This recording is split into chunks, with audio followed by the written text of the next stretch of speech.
suite Étienne Blanc, député de l'Ain, qui est en direct de la préfecture de Lyon et non pas de Bourg-en-Bresse. Bonsoir Monsieur Blanc, une première réaction sur votre département.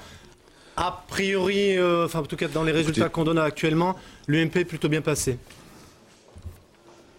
Oui, l'UMP est très bien placé. La surprise, c'est évidemment un certain nombre de triangulaires que nous allons connaître et sur lesquels il va falloir beaucoup travailler entre les deux tours. Pour le coup, je vous sens pas enthousiaste ce soir, Monsieur Blanc. Qu'est-ce qui se passe? Vous êtes quand même un peu... Si. Moi, je suis très enthousiaste. Je pense que le département de l'Ain va basculer. Mais le nombre de triangulaires mérite une analyse canton par canton. La triangulaire, c'est toujours quelque chose d'un peu compliqué pour les partis politiques. Ce que je constate, c'est qu'il y a un très net recul du Parti socialiste. Donc, la plupart du temps, ces triangulaires nous sont favorables. Mais il va falloir que l'UMP se mobilise entre ces deux tours du fait de ces triangulaires. Monsieur Blanc, en cas de duel entre le PS et le FN, qu'est-ce que vous dites ce soir?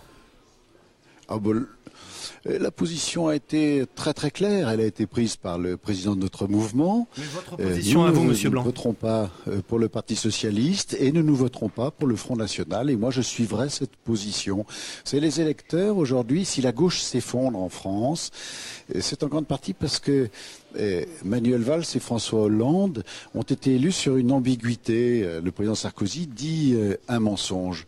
Et de fait, aujourd'hui, vous avez des électeurs qui sont totalement désorientés.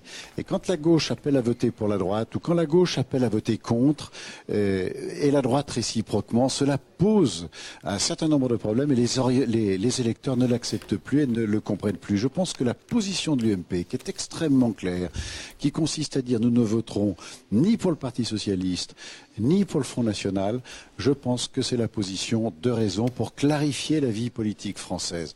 On ne vote pas pour éliminer, on vote pour ses convictions. Et ni la gauche, ni le Front national ne portent les convictions de l'UMP. Merci beaucoup, Monsieur Blanc. Et